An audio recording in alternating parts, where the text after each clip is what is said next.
The Indianapolis Colts have had some injury issues with their quarterbacks over the last couple years, as if we go way back, Peyton Manning ended up hurting his neck, and then if we flash forward a few years, Andrew Luck had multiple times where he was not able to play. Going into 2021, many people thought that Carson Wentz could revive his career in Indianapolis and become that player many expected he would be coming out of that draft. Unfortunately, we found out that he had a foot injury, and like most Colts fans, we all knew that it was not looking good. The one silver lining of this, though, is that a former 5-star recruit, a college football superstar, and one of my favorite players of all time, is finally going to get his chance to start in the NFL, and he'll have one last chance to save his football career. Yes, we are talking about Jacob Eason, as he will likely be the quarterback one for the Colts this fall, and I am so incredibly excited for this. In today's video, we're going to quickly go through who Jacob Eason is, go through his college career, and why he could potentially be a star for the Colts. But right before we get into it, nearly 80% of you guys are not subscribed to the channel, so be sure to hit that button, as I would really appreciate it, and I know you guys can do better than that. So without further ado, let's get started and talk about Jacob Eason. In order to understand who Jacob Eason is, let's go back in time and meet him. His father, Tony Eason, played quarterback at the University of Notre Dame, and obviously he gave his genes to his son. They grew up in the area of Lake Stevens, Washington, which has nearly 30,000 people. Football was something that he excelled at from a very young age, and when he finally got to Lake Stevens High School, he ended up getting some time on the field. He'd break out as a sophomore as he threw for nearly 3,000 yards and 23 touchdowns, and started to put his name on the recruiting map. As a junior, he led them to a 9-2 record, throwing for 3,000 yards and 32 touchdowns with only 3 picks, and by this point, he was one of the top quarterbacks in his class. As a senior, he'd throw for a career-high 3,000 yards with 43 touchdowns, and he could go anywhere in the country. Many people thought he would stay home and play for Washington, but he would eventually commit to Mark Richt and the Georgia Bulldogs. Unfortunately, though, Mark Richt would get fired, and many Georgia fans were worried that he would flip. Kirby Smart came in and made Eason a top priority, and made sure that he was committed to the Bulldogs. Georgia had secured the second best quarterback in the country behind Shea Patterson, and people were super excited for his potential. According to 24/7 Sports, Eason was a 5-star recruit, the number 2 pro-style quarterback, and the 5th best player in the class of 2016, and he came into Georgia with high expectations.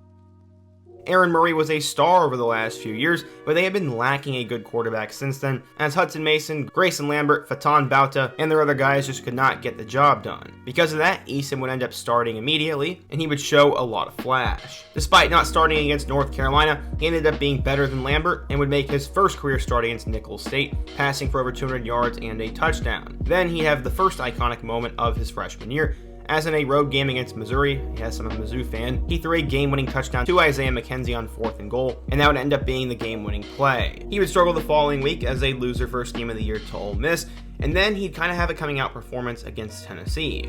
With just under 30 seconds to go, he would throw an absolute bomb to Riley Ridley, and it looked like it was going to be the game-winning pass. Unfortunately for Georgia fans, though, Josh Dobbs would complete a Hail Mary to Juwan Jennings, and this would spoil Eason's coming-out party. From there, he threw a career-high 346 yards in a loss to Vanderbilt, would lose to Florida, and also lost to their rival Georgia Tech, but he helped them beat number 9 Auburn, and they beat TCU in the Liberty Bowl. For his freshman year, Eason finished with nearly 2,430 yards passing, 16 touchdowns, and 8 picks, with one more touchdown on the ground. While he wasn't putting up Heisman-level numbers, Eason showed moments of brilliance, a ton of flash, and so much hope for the future.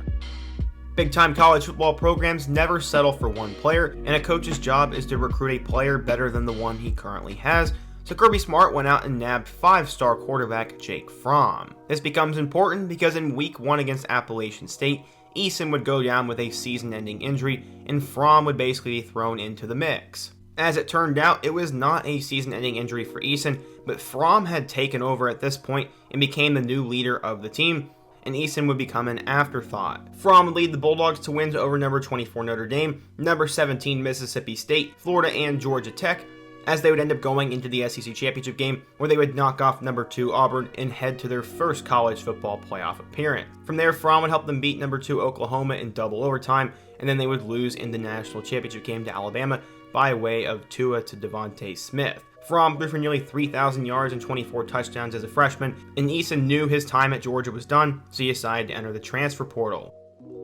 As many people expected, he would decide to return home, and he committed to Chris Peterson in the Washington Huskies in a tweet saying, "Good to be home, #PurpleRain." Unfortunately, he would have to sit out the 2018 season due to NCAA transfer rules, but it was actually pretty good, as that would be Jake Browning's final year, and he'd have a chance to be the day one replacement. It would end up coming true, as he would beat out guys like Jake Haener, Jacob Sermon, and Colson Yankoff, and he was named the starting quarterback going into the 2019 season for the Huskies.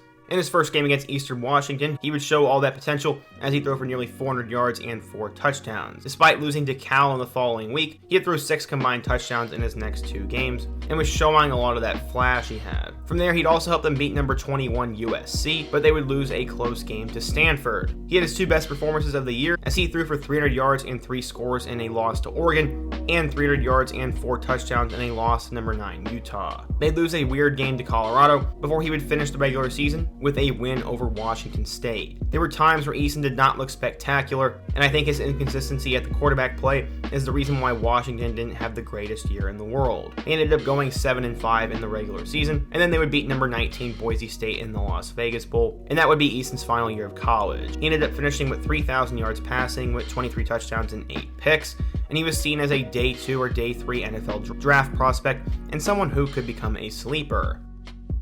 Despite already having Phillip Rivers and Jacoby Brissett on the roster, the Indianapolis Colts knew the potential of Jacob Eason, so they selected him with the 122nd overall pick in the 4th round of the 2020 NFL Draft. He ended up becoming the 3rd string quarterback behind Rivers and Brissett last year and would never end up seeing the field.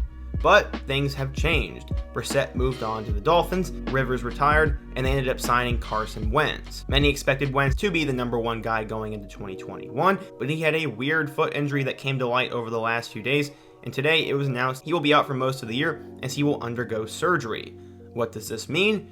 It means that Jacob Eason's finally going to get his opportunity. Apparently, head coach Frank Reich told Eason this week, quote, "It's your show." While Eason has not seen the field, the staff is very confident in Eason's abilities and think that he has the potential to be the guy. He's in the driver's seat to win the job, but who else do the Colts currently have? Well, they have Jalen Morton, a 2020 undrafted free agent from Prairie View A&M, who apparently can throw a ball an entire football field.